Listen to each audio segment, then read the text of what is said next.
What's the basis, Malad, of coming to this conclusion? These electoral bonds are meant for a political party to be in power in perpetuity, because the amount of money through these means, which quote unquote are legitimate, will empower that party through capital to influence everything. This is the most unconstitutional, undemocratic, unfair scheme that destroys the very basic structure of our constitution. Free and fair elections is the basic structure of our constitution. This scheme is neither free nor is it fair. It's not free because the industrialists cannot say no. It is not fair because in that process, the political party in power gets the maximum capital, and the capital it wants, not for elections, for other purposes. That's very dangerous. Incentivizing, and I'm come to the other main argument. Incentivizing, I won't take more than a few minutes, Malad. I don't want to trouble your lordships. Incentivizing the use of banking channels. Of course, you will get this legitimate money through banking channels. In fact, that's the perfectly rational way of enriching yourself. Perfectly rational way. But that's not a justification for empowering yourself. I can understand if there was a correlation between this and the election process, in which you must disclose how much you have spent, where you have spent. But that cannot be, because it is the candidate who is fighting the election, not the political party.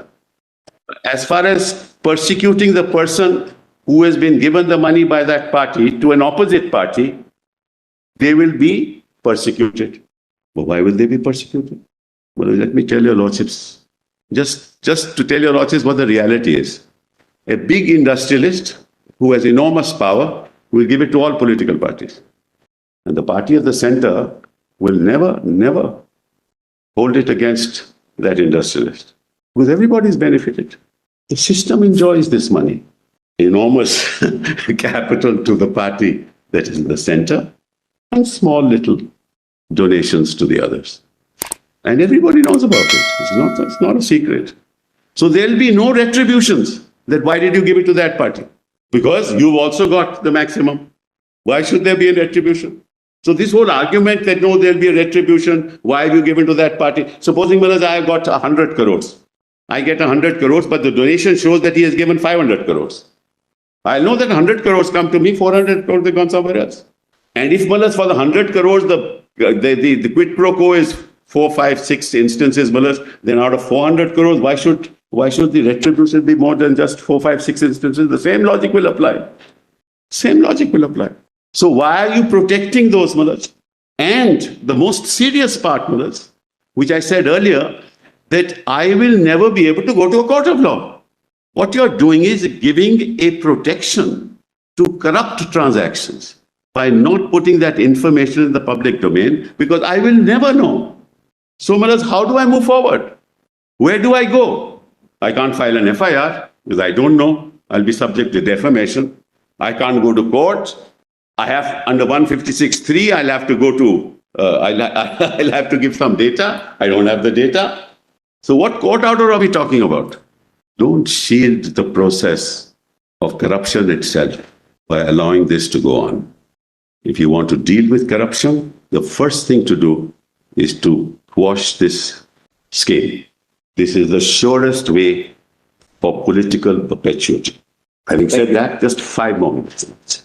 Then, Maharaj, the respondents argue that EBS is a matter of financial economic policy. It certainly is not. It deals with elections, nothing to do with financial policy. In fact, the EBS and amendments on which it is based changes the very ground rules of the electoral process. The very ground rules, which negates any presumption of constitutionality and on the contrary requires heightened judicial scrutiny. That's the answer to that question of financial and economic policy. Economic policy is the bearer bonds issue because that way you can bring black money into the economic system and pay tax on it. This has nothing to do with it. 2, he says, they argue that making the identity of donors an extension of secret ballot, the right to vote and donating of funds are distinct. The right to vote is secret ballot. Donation of funds cannot ever be secret. 3, he says, there is no uneven playing field. I will demonstrate it to yourself. The entire field is uneven. 4, they say the respondent has distinguished ADR and PUCL on the ground that the information sought for in those cases already existed and just needed to be disclosed. In this case, Manoj, the only reason the information about the identity of donors is unknown in the present case is the structural design of the system. You have structured the scheme in such a way that it's unknown. So, Manoj, I really don't want to say anything more. All I can say is, Manoj, and Manoj, what is the public interest that is being served here? I don't understand what the public interest is. Public interest not to know, not to disclose. And who are you protecting? For what purpose are you protecting these people?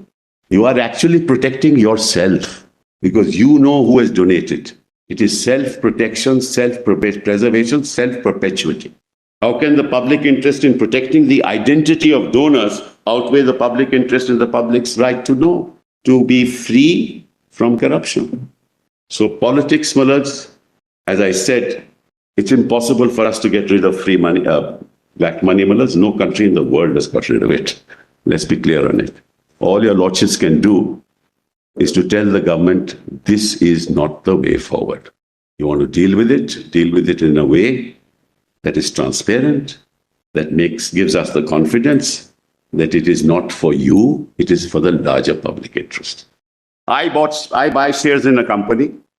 It may be listed, it may not be listed. But just one caveat, Mr. SIBAL, which is that we are not here on the challenge to the legality of a law providing for corporate donations per se. Yes. That wider issue is not before. No, I agree. But for the reason that's what Justice Chagla flagged, Chief Justice Chagla flagged even in 1958.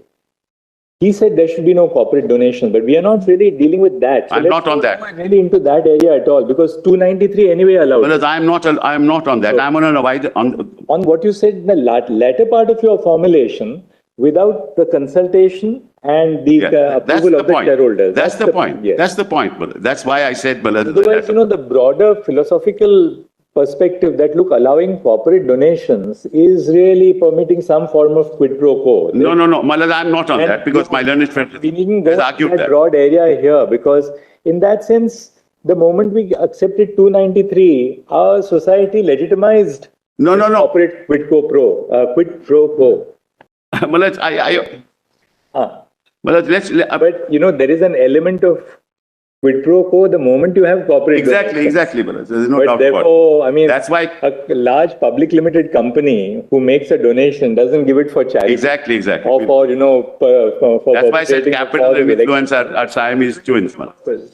So we shouldn't really in that. I'm not going there, Balaz. I'm not. That's why I said that what you're doing in this process is that you are allowing through the electoral bond process to not inform the shareholder as to how his money is going to be spent, right? And that's a very serious issue because he is invested in the company, not for the purposes of donating to X and Y. That's the third concept. The fourth is even more important. This is nothing to do with the electoral bonds, if you ask me. It is donation to a political party to use the funds as they like. The nomenclature suggests electoral bonds means this is for the purposes of the election. There is nothing in the scheme. There is nothing in the scheme which connects the donation made to the participation in the electoral process. Nothing. It is a means for political parties to be enriched. Why do I say that, Manoj? I make a donation of 10 crores to a political party through an electoral bond. The political party opens a current account and 10 crores goes into that account. Now, that political party can actually give that money to the mainstream media channel and say, you propagate my ideology. Or give a present to somebody. Or do what you want to do with it. There are no spending requirements. None, zero. That's the most serious issue. Because you can spend this money any way you like. You can build your offices. You can build your offices all over the country with that money. You can set up a whole network throughout the country with that money. You can use advertising campaign for whatever you like with that money. Show your face 20 times a day. And see the nexus. The corporate sector gives money to the political party. The political party and the corporate sector owns a media house. Just look at the nexus. The corporate donor owns the media house. The corporate donor gives it to the political party. The political party uses the media house. No questions asked. What are you hinting at, Mr.? I'm sorry? What are you hinting at? Mullah, you close the account, that's the end of the matter, Mullah. You get the money, close the account, but That's it, and then you spend it the way you want.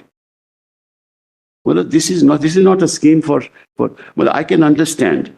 Well, quite frankly, I can understand the corporate sector being told that we impose a cess like education says. You impose a cess on the corporate functioning of companies. With that cess, you have a capital, and capital you distribute in accordance with the representation in the Lok Sabha. So everybody has the same amount. And the same money can be used for that. What you are doing now is entirely different. You are saying you give me as much money as you want to give me. That Aziz argued, Mullah, that... So your submission is this is not money for electoral participation, but money for enriching the political party. Yeah. Individual party. It's just enriching the party. There are no spending requirements. There's no auditing requirement as to how the money accountability. is utilized. Nothing. No accountability. Absolutely no accountability. What's the next point? The last point, the fifth point, is that in fact it protects the nature of the scheme protects those who have committed a crime. I'll give you an example.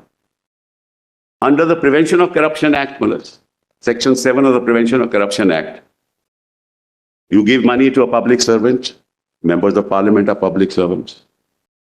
Many members of the political party who are in the fray are public servants. Now, as your lordship knows, under Section 7, you can also prosecute a person in anticipation of a favor, not just having granted a favor. So you give a donation, no questions asked, you get a favor, you cannot correlate one with the other, and I can't prosecute you. This is a scheme to protect criminals from being prosecuted.